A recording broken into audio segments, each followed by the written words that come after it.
इस वीडियो में हम जानेंगे टेंस के बारे में। टेंस 3 प्रकार के होते हैं। पहला प्रेजेंट, दूसरा पास्ट और तीसरा फ्यूचर। और इन तीनों टेंस के 4 टाइप्स होते हैं। First one indefinite, second continuous, third perfect and fourth one perfect continuous. अगर हमें इंग्लिश सीखना है तो हमें पहले बेसिक हिंदी टू इंग्लिश और इंग्लिश टू हिंदी आना चाहिए। तो हम पहले इन तीनों टेंस के आइडेंटिटी समझेंगे। जैसे कि हम बात कर रहे हैं अगर प्रेजेंट इंडेफिनिट टेंस की, तो प्रेजेंट इंडेफिनिट टेंस की हिंदी में पहचान क्या होती है कि उसके सेंटेंस जो होगा उसके अंत में दिखेगा हमें ता है, ती है, ते है। और इंग्लिश में अगर सेंटेंस रहेगा तो हमें क्या दिखेगा, या तो हमें डू दिखेगा, या हमें डज दिखेगा, या फिर हमें वर्ब का फर्स्ट फॉर्म दिखेगा, या फिर वर्ब के फर्स्ट फॉर्म के साथ एस और ES जुड़ा हुआ दिखेगा। तो वो सेंटेंस क्या होगा, प्रेजेंट इंडेफिनिट टेंस होगा। सिमिलरली प्रेजेंट कंटीन्यूअस टेंस, अगर हिंदी सेंटेंस है तो उसके अंत में दिखेगा रहा है,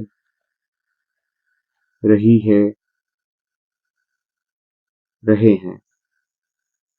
और अगर इंग्लिश सेंटेंस है तो उसके लास्ट में उसके सेंटेंस में हमें दिखेगा इज दिख सकता है, एम दिख सकता है, या फिर आर दिख सकता है, और वर्ब के साथ ING लगा होगा, कंफर्म। तीसरा जो टेंस है हमारा प्रेजेंट परफेक्ट टेंस, वो अगर हिंदी सेंटेंस है तो उसके लास्ट में लिखे दिख सकता है हमें चुका है, चुकी है, चुके हैं, या फिर ये भी दिख सकता है या है, ये है और ये है। ये बेसिक पहचान हमें आनी चाहिए। पहले हम बेसिक पहचान सीखेंगे, उसके बाद बाकी कुछ सीखेंगे।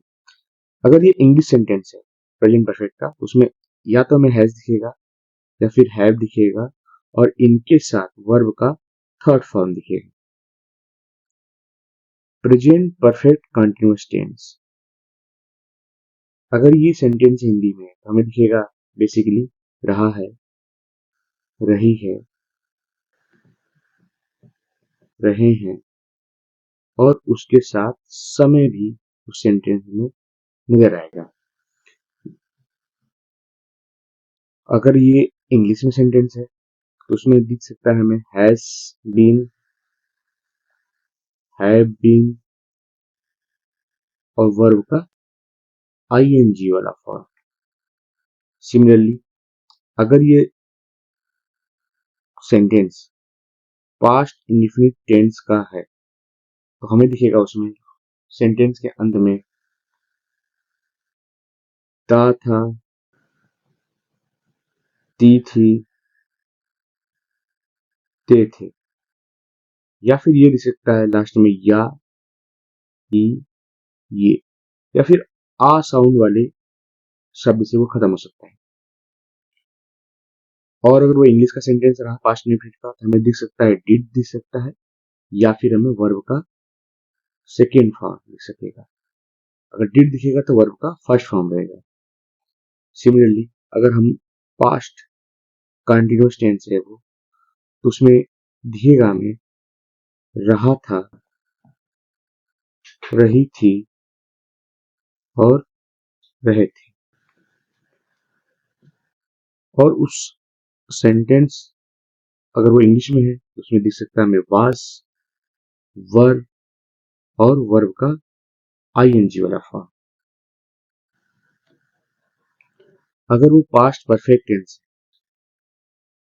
तो हमें दिखेगा चुका है, सॉरी, चुका था, चुकी थी और चुके थे। इंग्लिश में अगर वो सेंटेंस है तो हमें दिखेगा हैड, और हैड के साथ वर्ब का थर्ड फॉर्म दिखेगा। सिमिलरली अगर वो कोई sentence past perfect continuous tense का है, हमें दिखेगा रहा था, रही थी, रहे थे। और उसके साथ अनिवार्य रूप से होगा समय। अगर वो इंग्लिश का सेंटेंस है तो दिखेगा मैं हैड बीन और वर्ब का आईएनजी वाला। सेम वे अगर वो फ्यूचर इंडेफिनिट टेंस है तो हमें दिखेगा सेंटेंस के लास्ट में गा, गी एंड गे। और इंग्लिश का सेंटेंस रहा तो हमें दिखेगा विल, शैल और वर्ब का first form. Sentence future continuous tense का हो तो वाक्य के अंदर में दिखेगा हमें रहा होगा, रही होगी, रहे होंगे। और वाक्य के अंदर में दिखेगा हमें ये। और इंग्लिश में सेंटेंस रहा तो दिखेगा will be, shall be, verb का आईएनजी वाला फॉर्म। इसी तरीके से अगर फ्यूचर परफेक्ट टेंस हो तो हमें दिखेगा चुका होगा, चुकी होगी, चुके होंगे। और इंग्लिश में सेंटेंस हो तो हमें दिखेगा विल हैव, शैल हैव और वर्ब का थर्ड फॉर्म। सेम वे अगर फ्यूचर परफेक्ट कंटिन्यूअस टेंस हो तो हमें दिखेगा रहा होगा,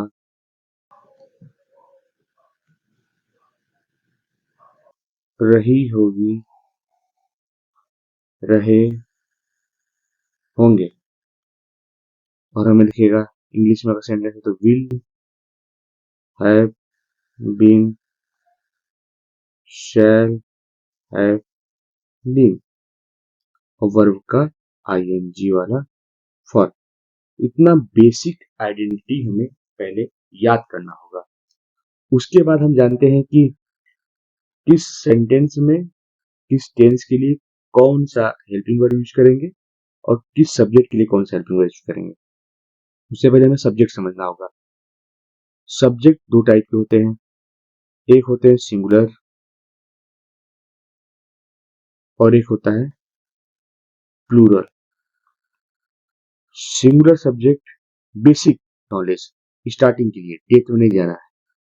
ही, शी, इट या फिर कोई सिंगल नेम। प्लूरल के लिए यू आ जाता है प्लूरल में, दे, वी और मोर देन वन नेम, एक से ज्यादा नाम रहेंगे तो प्लूरल में जाएंगे। और आई कभी कभी वो सिंगुलर की तरह बिहेव करेगा और कभी कभी प्लूरल की तरह बिहेव करेगा। वो डिपेंड करेगा कौन सा टेंस हम यूज कर रहे हैं। बेसिकली है वो आई सिंगुलर, लेकिन वो हेल्पिंग वर्ब यूज करते हुए कभी हमें प्लूरल वाले हेल्पिंग वर्ब को यूज करना होता है, कभी सिंगुलर हेल्पिंग वर्ब यूज करना होता है। वो टेंस वाइज डिपेंड करेगा। ठीक है। उसके बाद हमें पर्सन समझना है। तो थ्री पर्सन होते हैं, फर्स्ट पर्सन, सेकेंड पर्सन का सब्जेक्ट और थर्ड पर्सन का सब्जेक्ट। तो जो मेन स्पीकर होगा वो फर्स्ट पर्सन का सब्जेक्ट माना जाएगा, जैसे आई एंड वी। जिसके बारे में बात किया जाएगा वो होगा थर्ड पर्सन, जैसे ही, शी, इट, ये थर्ड पर्सन होंगे। दे थर्ड पर्सन होगा।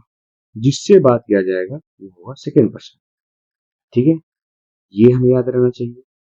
ये एक बार में याद नहीं होगा, तो लिख के उसे नोट्स बना के याद करना पड़ेगा। उसके बाद हमें पता रहना चाहिए कि किसके साथ ऑब्जेक्टिव केस क्या लगेगा, किसके साथ पॉजिटिव केस क्या लगेगा। तो हम सारे सब्जेक्ट के साथ लिखते हैं। ये हमारा है सब्जेक्ट, ये होता है, ये हमारा यहाँ पे है ऑब्जेक्टिव केस, और ये हमारा है पॉजिटिव केस। हम यहाँ पे बेसिक पॉजिटिव केस और ऑब्जेक्टिव केस के बारे में समझेंगे। हम डिफर नहीं करेंगे यहाँ पे डिटरमाइनर और प्रोनाउंस में, क्योंकि हमें पहले बेसिक सीखना है। तो आई अगर सब्जेक्ट है, इसके साथ ऑब्जेक्टिव केस क्या होगा हमारा, मी होगा। पॉजिटिव केस क्या होगा, माई या फिर माइन होगा। यू हमारा एक सब्जेक्ट है, यू के साथ ऑब्जेक्टिव केस होगा यू, पॉजिटिव केस होगा योर। ही एक सब्जेक्ट है, ही का ऑब्जेक्टिव केस होगा हिम, और पॉजिटिव केस होगा हिज। शी के साथ ऑब्जेक्टिव केस होगा हर, पॉजिटिव केस भी होगा हर। वी के साथ ऑब्जेक्टिव केस वी का होगा अस, और पॉजिटिव केस होगा अवर। दे का ऑब्जेक्टिव केस होगा देम, और पॉजिटिव केस होगा देयर। स्पेलिंग याद रहे, देयर स्पेलिंग होता है THERE, ये नहीं होगा देयर, मतलब ये होता है वहां। अगर कोई मेल नेम है यानी मैस्कुलिन, तो उसके साथ यहाँ पे ऑब्जेक्टिव केस हिम होगा और पॉजिटिव केस होगा हिज। सिमिलरली अगर फीमेल है तो उसके साथ ये हर है, हर। मेल फीमेल है चाहे कोई भी, लेकिन मोर देन वन है, तब क्या यूज होगा, देम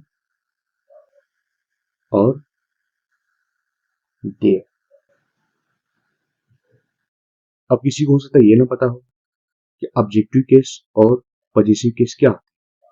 तो ऑब्जेक्टिव केस होता है, जैसे हम बोलते हैं ना कि यह उसका है, तो उसका वाली अंग्रेजी वो है ऑब्जेक्टिव केस।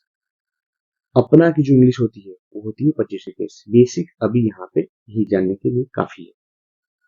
ठीक है, अब चलते हैं टेंस पे। एक ही रात में शेक्सपियर नहीं बन जाना है, हमें बेसिक सीखना है पहले। जब हमें थोड़ी सी इंग्लिश आ जाएगी तो हम उस एक फाउंडेशन क्रिएट होगा, तो हम उसको धीरे धीरे अपनी बिल्डिंग खड़ी कर लेंगे। अब आते हैं टेंस पे। तो पहले बात कर लेते हैं प्रेजेंट की। प्रेजेंट में चार टेंस होते हैं, present indefinite tense, present continuous tense, a present perfect tense, a present perfect continuous tense.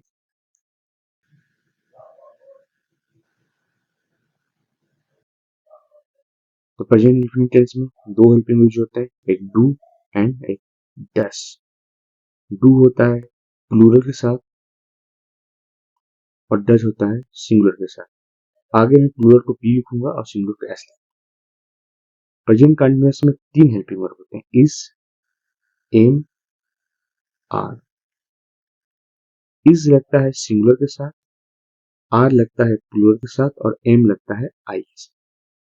Present perfect tense में दो हेल्पिंग वर्ब होते हैं, हैज और हैव। हैज लगता है सिंगुलर के साथ और हैव लगता है प्लूरल के साथ।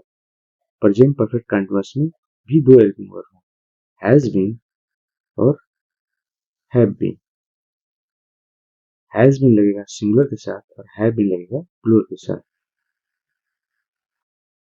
प्रेजेंट इंडेफिनिट टेंस में वर्ब का फॉर्म, अगर वो सेंटेंस अफर्मेटिव है, अफर्मेटिव है और अफर्मेटिव में सिंगुलर है, तो वर्ब का फर्स्ट फॉर्म लगेगा। अगर वो अफर्मेटिव सेंटेंस में सब्जेक्ट क्या है, प्लूरल है, तो वर्ब में फर्स्ट फॉर्म में एस और ईएस ऐड कर देंगे। अगर वो सेंटेंस इंडेफिनिट का निगेटिव या फिर इंट्रोगेटिव है तो वर्ब का सिर्फ फर्स्ट फॉर्म यूज होगा। क्लियर है? सेम वे में प्रेजेंट कंटिन्यूअस में वर्ब का आईएनजी वाला फॉर्म यूज होगा। अब प्रेजेंट परफेक्ट में वर्ब का थर्ड फॉर्म यूज होगा। अब प्रेजेंट परफेक्ट कंटिन्यूअस में वर्ब का आईएनजी वाला फॉर्म यूज होगा। ये हुई बेसिक जानकारी। इसी तरीके से अगर हम past indefinite tense,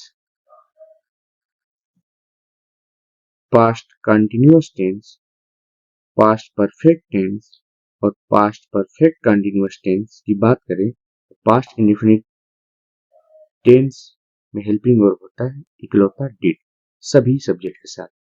past continuous में होता है वाज एंड वर। वाज लगता है सिंगुलर के साथ और वर लगता है प्लूरल के साथ, और याद रहे आई के साथ भी वाज। पास्ट परफेक्ट टेंस में हेल्पिंग वर्ब है इकलौता हैड। ये सभी सेंटेंस के सभी सब्जेक्ट के साथ लगेगा। पास्ट परफेक्ट कंटिन्यूअस में भी हेल्पिंग वर्ब है हैड बीन, सभी सब्जेक्ट के साथ लगेगा। पास्ट इंडेफिनिट टेंस अगर वो अफर्मेटिव है सेंटेंस, अफर्मेटिव मतलब निगेटिव ना है ना ही इंटरोगेटिव है, तब वर्ब का सेकेंड फॉर्म लगेगा। अगर वो निगेटिव या फिर इंट्रोगेटिव है तब वर्ब का फर्स्ट फॉर्म लगेगा। ठीक है? पास्ट कंटिन्यूअस वर्ब का आईएनजी वाला फॉर्म, और हैड पास्ट परफेक्ट वर्ब का थर्ड फॉर्म, और पास्ट परफेक्ट कंटिन्यूअस वर्ब का आईएनजी वाला फॉर्म। इसी तरीके से अगर हम फ्यूचर की बात करें, फ्यूचर में भी 4 से टेंस होते हैं। Future indefinite tense, future continuous tense, future perfect tense, future perfect continuous tense. Future indefinite tense में हेल्पिंग वर्ब होता है विल एंड शेल। शैल लगेगा आई और वी के साथ, बाकी जो सब्जेक्ट बच जाएंगे उनके साथ विल लगेगा। ये इंटरचेंज भी होता है स्पेशल केस में, लेकिन अभी अभी हमें बेसिक समझना है, हम धीरे धीरे सारी स्पेशल केस पढ़ लेंगे। फ्यूचर कंटिन्यूअस में हेल्पिंग वर्ब होता है विल बी और शैल बी। शैल भी लगेगा आई और वी के साथ सेम वे में, और विल भी लगेगा बाकी जो बच गए हैं रेजिडुअरी सब्जेक्ट के साथ। तो फ्यूचर परफेक्ट टेंस में हेल्पिंग वर्ब होता है will have been, sorry will have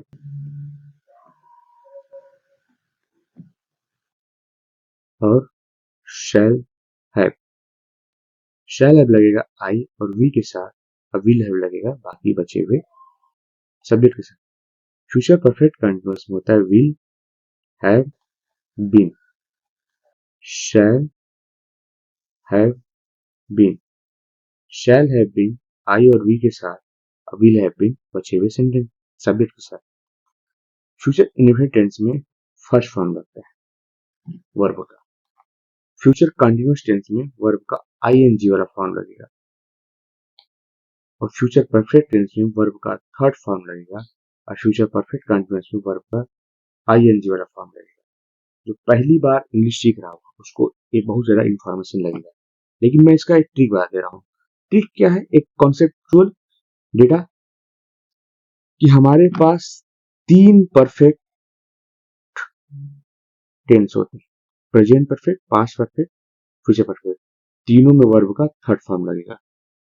third main verb में थर्ड फॉर्म। हमारे पास 6 कंटिन्यूअस है, 6 कंटिन्यूअस है, 3 सिंपल कंटिन्यूअस है और 3 है हमारे perfect continuous. Present continuous, past continuous, future continuous. Same way में present perfect continuous, past perfect continuous और फ्यूचर परफेक्ट। इन 6 के 6 में वर्ब का आईएनजी वाला फॉर्म लगता है, और 6 प्लस ये 6 है और ये 3 है, 6 प्लस 3 हमारे 9 हो गए। बचे हमारे 3 इंडेफिनिट। इंडेफिनिट में थोड़ा सा ट्रिकी है। अगर वो इंडेफिनिट प्रेजेंट का है तो उसमें हमें याद रखना है कि सब्जेक्ट, अगर हमारा ये सेंटेंस अफर्मेटिव है तो अफर्मेटिव में सिंगुलर के लिए वर्ब का फर्स्ट फॉर्म में एस और एस जोड़ देंगे और प्लूरल के लिए वर्ब का फर्स्ट फॉर्म यूज करेंगे। सेम नेगेटिव और इंट्रोगेटिव के लिए भी वर्ब का फर्स्ट फॉर्म यूज करेंगे। मतलब बेसिकली वर्ब का फर्स्ट फॉर्म होता है, बस अफर्मेटिव में जब सिंगुलर सब्जेक्ट हो तो ऐसे एस ऐड करना होता है। सेम वे में पास्ट का इंडिफिनिट हो तो हमारा अगर अफर्मेटिव है तो हमारा वर्ब का सेकेंड फॉर्म लगेगा, और नहीं तो बाकी सब सेंटेंस के लिए नेगेटिव और इंट्रोगेटिव के लिए लगेगा वर्ब का फर्स्ट फॉर्म। सेम वे में फ्यूचर इंडेफिनिट, इसमें लगेगा वर्ब का फर्स्ट फॉर्म।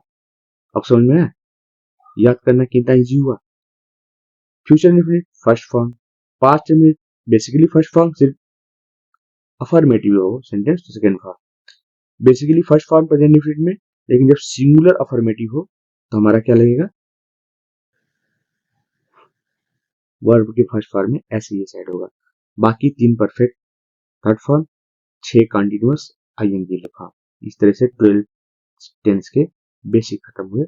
हम नेक्स्ट वीडियो में जानेंगे ट्रांसलेशन के तरीके, और ट्रांसलेशन का तरीका भी बहुत कॉम्प्लिकेटेड नहीं है, फार्मूला याद नहीं करना है। एक ही ट्रांसलेशन का तरीका पूरे 12 के 12 सेंटेंस में टेंस में काम आएगा।